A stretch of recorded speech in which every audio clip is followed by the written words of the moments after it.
Welcome to Kevin Deal Photography, where I take you on my journey through photography. On today's episode, we're going to be doing an in-depth review of Dehancer.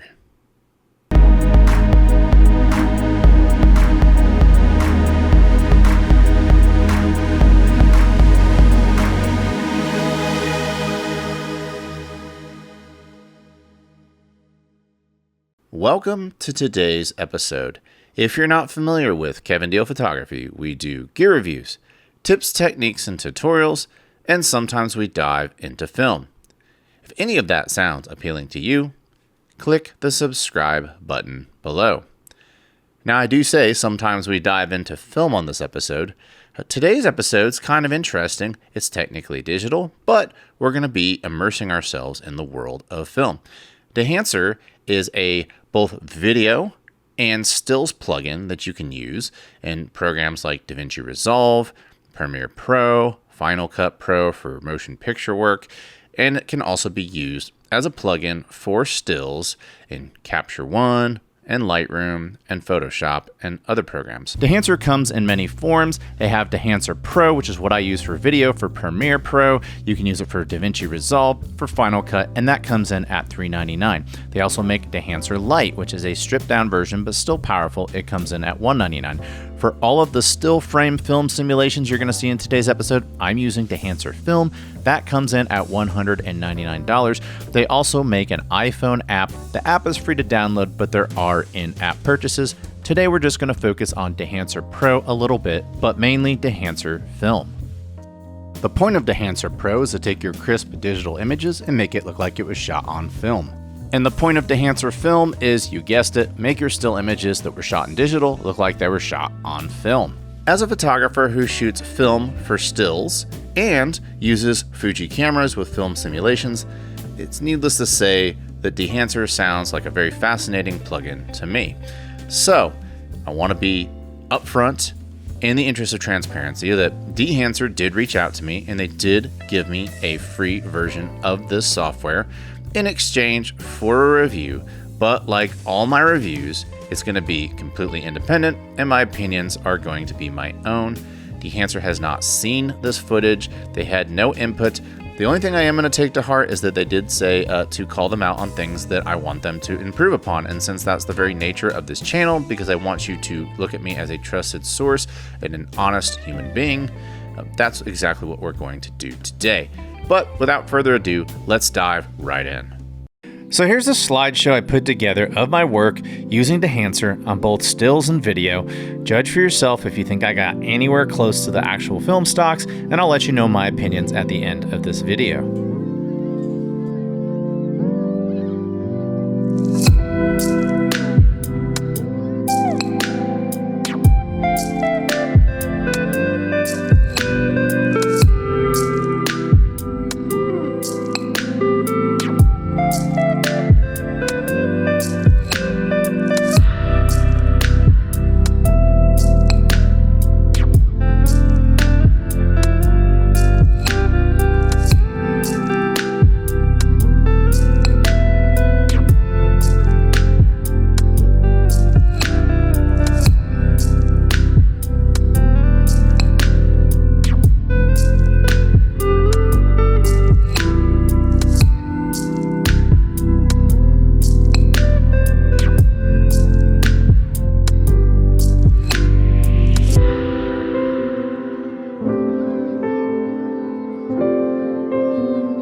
So Dehancer prides itself on making all of these emulations based off of 30 years of shooting film and darkroom experience.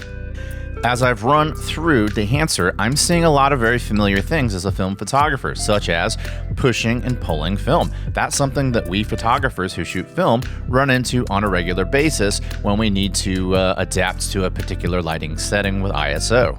Another unique thing that they do is they have expired film from the 70s, expired film from the 90s. A lot of us film photographers, we love to shoot expired film because we get some unique results. And that's something that separates this program from most other programs I've seen that emulate film.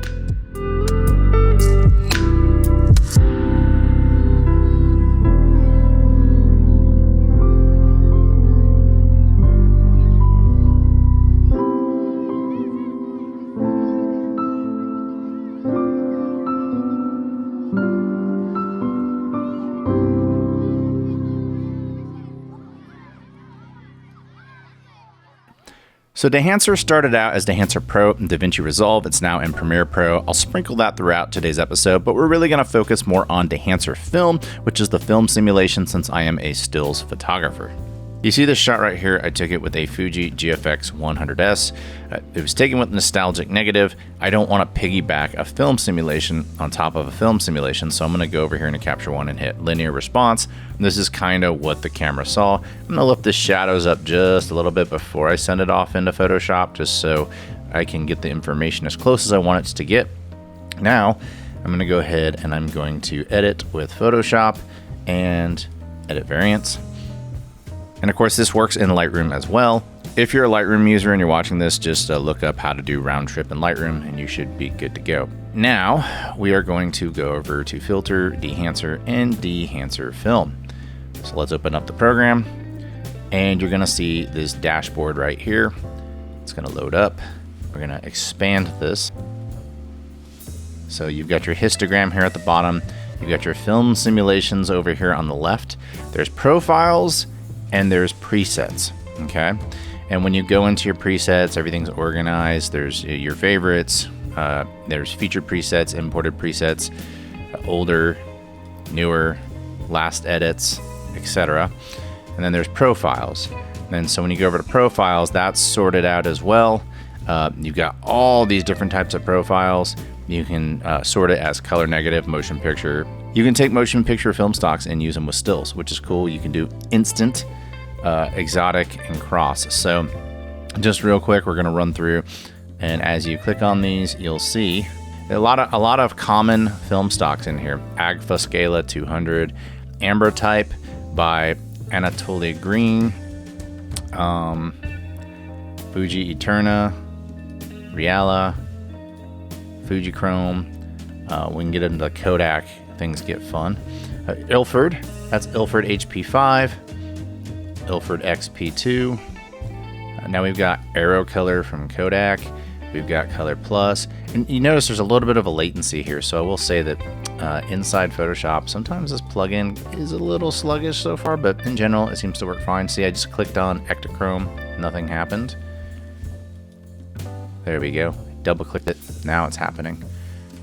Ektar 25, Ektar 100. Let's go on down to the Portra. Oh, there we go. Portra 160 VC. I have not seen that film in a while. Portra 400, Portra 800, so on and so forth. So let's start with let's just start with Portra 800. So also over here you have push and pull. When you move the slider over to the left, you can see some changes in the shadow colors. And then when you move it over to the right, you can see changes in kind of how things saturate, emulates pushing and pulling of film, and that's pretty cool. And so over to the right, you have your source, film developer, film compression, expand, print, which is cool, color head, film grain, etc. So this is like the base characteristic of Portra 800 on my file. As I go through each of these, so the source, I can change my exposure compensation, make it look over or underexposed. There's tint compensation, defringe, defringe radius. We can go in and mess with the way it was developed. So we could go in and give it a color boost if we wanted to. We could maybe make it look like it was underdeveloped. There's color separation, gamma correction, contrast boost, which is cool. Obviously, if you're doing different amounts of agitations or you leave your developer in longer, that can impact contrast. You have film compression over here. You can set your white point, your tonal range, your color density. You have expand, your white point and your black point. Color mode can be normal or luma. Here's an interesting thing, they have print. So obviously part of the film world, you don't just do the negative, you do the print. Prints are important. You got your color density, saturation, stuff like that. I'll turn that off. You also have a color head area, so you can adjust the way that everything turns out in your shadow tones, your mid-tones, your highlight tones. Kind of makes things cooler and warmer in certain areas of the picture. There's film grain, which I find a little goes a long way. So you have your size and then your amount. So like you can get stupid. I mean, that's just going to look ridiculous. Obviously, we don't want film grain that large. We're going to pull this back as well. And inside the film grain, you've got your resolution, your shadows, midtones. You can actually change where the grain happens in some particular parts. So let's just make it like super grainy in the shadows, but maybe not so much in the midtones and the highlights. We'll make it, I'm going to turn the amount up in the shadows as well. You can do your film type, negative or positive. They have for mode, they have analog and digital. I just leave this in analog because digital I don't think looks very good. It's like digital noise. If I wanted digital noise, I just shoot at a high ISO. There's a halation feature, which is cool. In very bright situations, film has halation, usually in highlight areas like this. You'll see it like on metal. If the sun was like hitting this slide a little differently, you'd probably see it happen there as well. Obviously, that's a very dramatic halation, so we're gonna pull that back. Maybe I'll put a little bit of halation on here. There's a bloom effect as well. Bloom is basically an effect of bright light dispersion, on boundaries of contrasting image areas. And all these effects can be used on the video side as well. So just keep that in mind. There's a vignette feature as well. So this is what you can control. And then you can turn the histogram on and off. You can change the ratio. So like you can zoom in and see what the grain looks like, which is great. So if I want to turn my grain amount down, I can do that. Now there's less grain. Or I can make a ton of grain. So that's how you do that, and then you can go back and expand out and see what the whole picture looks like. Now, if you want to undo something that you just did, you can always just hit undo here. It'll undo your settings, or you can hit undo up here. When you go over here, this is how you update your film profiles. If you have licensing updates you want to do, etc. You can also turn preview on and off. So that's your A/B, your before and after. Let's say I do want like heavy halation on here, okay? So let's go in and let's turn this global diffusion up to where it looks ridiculous, okay? So we have obvious halation right here.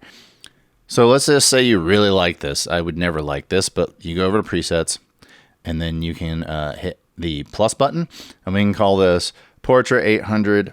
I'm gonna call it Portrait 800 halation. There we go, author Kevin Deal. Add preset. Now, when I go over to my presets, right there, it's in the list. Kodak Portrait 800 halation. So I could go back to reset if I wanted to, and then hit that Portrait 800 halation. There it is.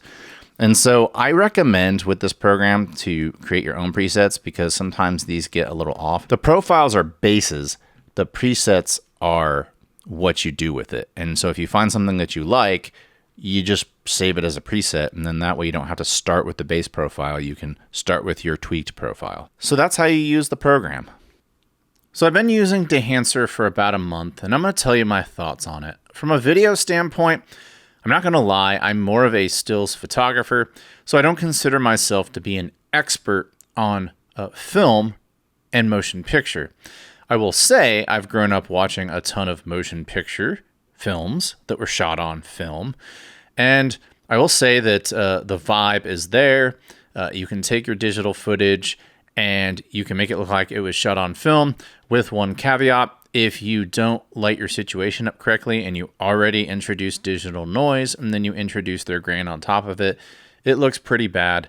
That's technically not their fault. That's your fault for not exposing your shot properly. I just wanted to give you that warning that if you do massively underexpose your shots, then you find yourself pulling the shadows up, that you're going to introduce a lot of digital noise if your sensor does that. And on top of that, when you put the grain in, it doesn't look very good. I didn't notice this on the stills film simulation, but on the video film simulation, I noticed that it's a CPU hog. I noticed that it was very choppy, so make sure you have a robust computer if you're going to use this plugin for video. Because I'm not an expert on the video side of things, I can't really comment if they nailed the film stocks, but I will say that they are very usable, they are very cool, and they will definitely add a different gritty, grainy direction to your work. Now let's talk about the stills, which I do shoot a ton of film, and I will say that we need to have a little discussion about film simulations. It's not necessarily a rant, but I hear people all the time go, did I nail the look of Portra 400? Did I nail the look of Ilford HP5? And I always ask them, like, well, what is the look of Portra 400 and HP5 and all that? Because how did you develop it? What temperature did you do it at? What dilution did you use on your developer? If you're using black and white, what kind of developer did you use? Did you use Rodinal? Did you use DDX? Did you use D76? There's so many different variables. How many agitations did you do in your tank? And so all these little variables a lot of times will make large differences in how your stuff turns out. So when people tell me that they emulate film, I just kind of roll my eyes and I'm like, hey, let's not talk about nailing emulation and let's just talk about getting our vibe right. And speaking of get the vibe right, I simply mean let's just get it in the ballpark and tweak the rest in the plugin. Speaking of, I'm going to show you some shots I took with the actual film stocks, and then you can compare it to the emulations. You can judge for yourself if you think these are close enough for you.